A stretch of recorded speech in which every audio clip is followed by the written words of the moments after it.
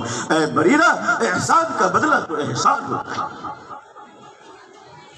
اے لوگوں، اگر قیامت کے دن اللہ کے ہاں ہمارے اس ملک کے بھائی ہمیں پکڑ لیں، اللہ نہ کرے اللہ نہ کرے، اور کہے کہ اے اللہ آج کفر و شرک کی وجہ سے ہم جہنم میں جا رہے ہیں، لیکن ذرا ٹھہر اس مسلمان سے تو پوچھ لوں، ساتھ میں رہتا تھا، کھیلتا تھا، چلتا تھا، بزنس کرتا تھا، شادی بیاہ میں ہم لوگ ایک دوسرے کے یہاں گیسٹ ہوتے تھے، مگر اس ظالم سے پوچھو کہ اس ظالم نے میرے ساتھ سب کچھ کیا مگر ایک اللہ کا تعارف نہیں کرایا۔